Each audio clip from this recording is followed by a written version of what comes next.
Hello friends, welcome to profit वाले traders.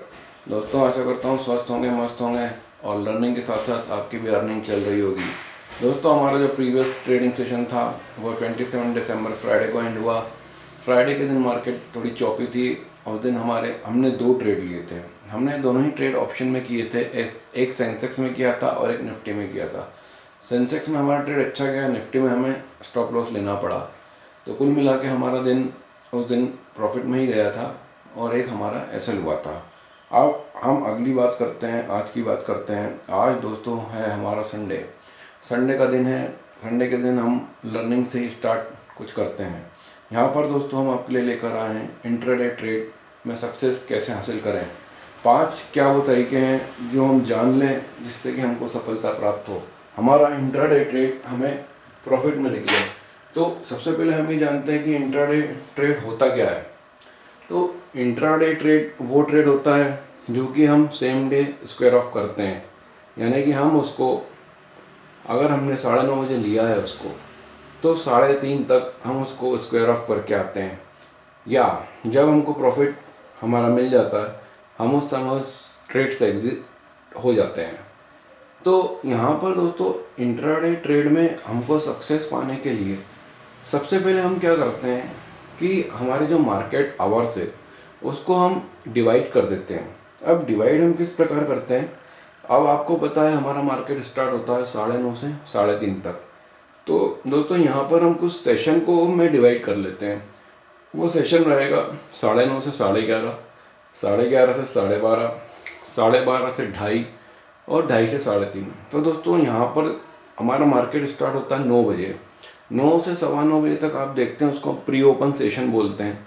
यहाँ पर आप मार्केट को ऑब्जर्व कर सकते हैं। आप ये ऑब्जर्व कर सकते हैं कि मार्केट हमारी कहाँ ओपन हो रही है, किन स्टॉक्स में पोजीशन बन रही है, कौन से स्टॉक्स हमारे न्यूज़ में हैं, कौन से सेक्टर्स में पैसा जा रहा है, कहाँ पर हमको आज अपना निवेश करना है।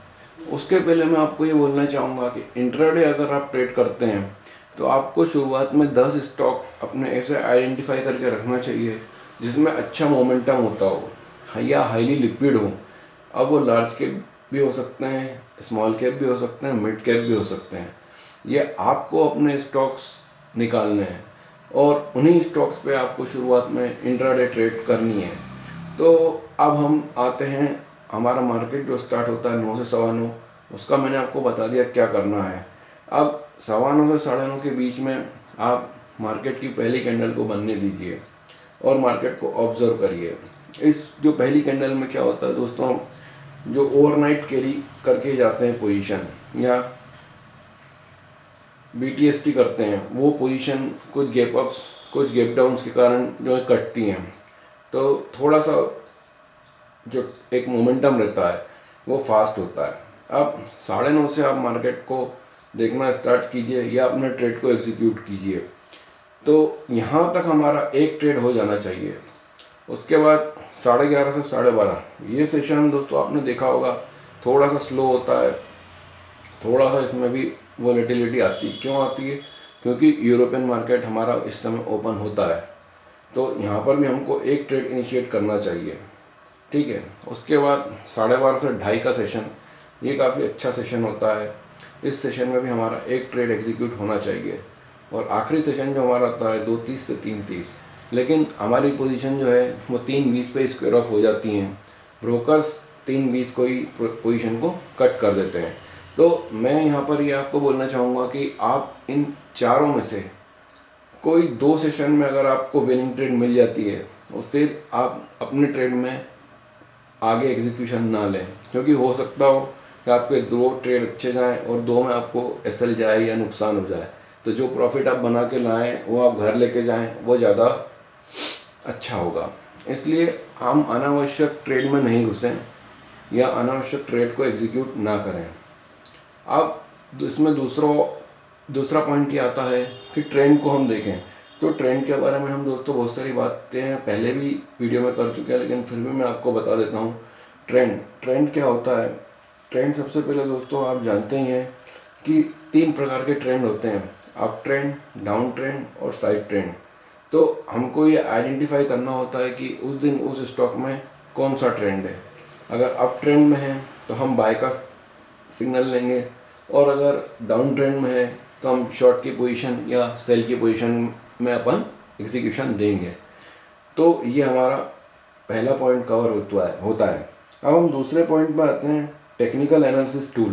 तो टेक्निकल एनालिसिस टूल में दोस्तों आप बॉलिंजर बैंड, RSI और मूविंग एवरेज को ले सकते हैं। मूविंग एवरेज मैंने दोस्तों मेरी पिछली वीडियो में आपको बहुत अच्छे से समझाया है, आप वहाँ पर उस मूविंग एवरेज को ले सकते हैं। और वीवेब का भी आप कॉन्सेप्ट यूज़ कर सकते हैं। रहा सवाल RSI का, तो RSI एक बहुत वेल नोन इंडिकेटर है जिसमें 70 ओवरबॉट 30,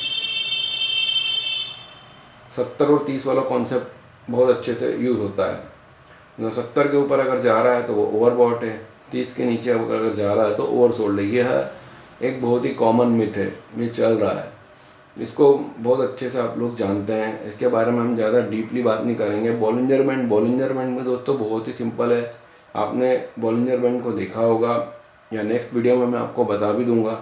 बॉलिंजर बैंड में कुछ नहीं होता दोस्तों, दो बैंड होते हैं, एक अपर बैंड होता है, एक लोअर बैंड होता है, बीच में एक लाइन चलती है जिसको हम 20 SMA की लाइन बोलते हैं। अगर 20 SMA के ऊपर स्टॉक चल रहा है तो आप अपने ट्रेड को कंटिन्यू कर सकते हैं। इसमें हम 20 SMA का स्टॉप लॉस ले सकते हैं और वहाँ पर हम अपने ट्रेड को काट सकते हैं। अगर 20 SMA के नीचे है तो हम उसमें शॉर्ट का ट्रेड ले सकते हैं। तीसरा इसमें बहुत मोस्ट इम्पोर्टेंट पॉइंट आता है दोस्तों ब्रोकरेज का। अब ब्रोकरेज का ख्याल इसलिए रखना चाहिए आप कौन से ब्रोकर में ट्रेड कर रहे हैं।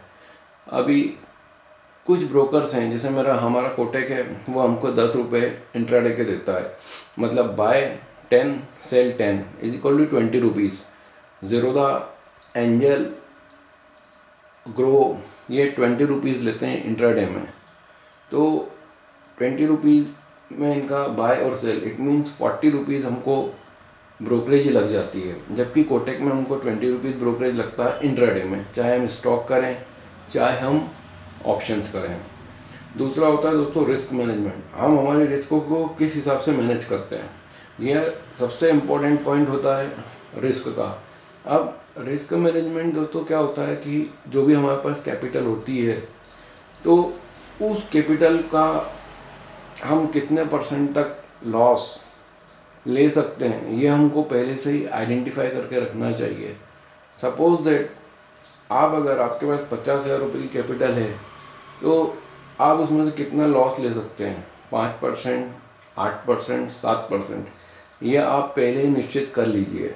और यह निश्चित करने के बाद आप अपने ट्रेड को एग्जीक्यूट करिए, तो आपके दिमाग में रहेगा कि मैं इससे ज़्यादा लॉस दे नहीं सकता, और उस समय आप अपना स्टॉप लॉस डिफाइन करके चलेंगे और उस स्टॉप लॉस पे आप बाहर हो जाएंगे। तो ये रिस्क मैनेजमेंट हमको हमेशा अपने दिमाग में रखना चाहिए। रिस्क मैनेजमेंट के लिए आप ये भी कर सकते हैं दोस्तों कि जो जैसे मान लीजिए 50,000 अगर आपका कैपिटल है, उस 50,000 को आप अगर 65 से डिवाइड करेंगे तो जो भी आएगा, मान लीजिए 719 रुपये आता है, अगर हम 50,000 को 65,000 से डिवाइड करते हैं, यानी पर ट्रेड जो आपका रिस्क रहेगा वो 700 रुपीज़ के आसपास रहेगा। अब इसमें बात आती है क्वांटिटी, हम क्वांटिटी को कैसे लें।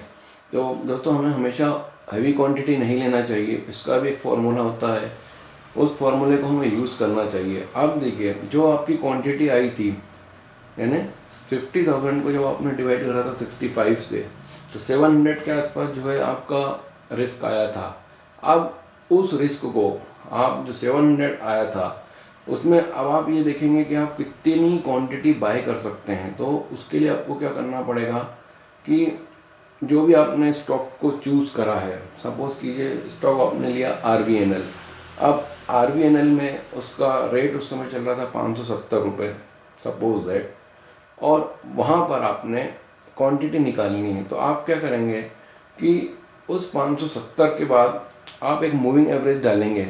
उस मूविंग एवरेज का जहाँ पर भी आ रहा होगा स्केल के हिसाब से, जैसे मान लीजिए वो स्केल आ रही होगी आपकी 15 या 16 पर, तो वो आपका SL बनेगा, उतना आप उसमें से माइनस करके क्वांटिटी सिलेक्ट कर लेंगे।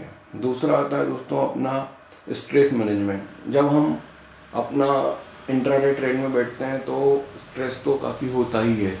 उस स्ट्रेस को आप अच्छे से हैंडल कीजिए।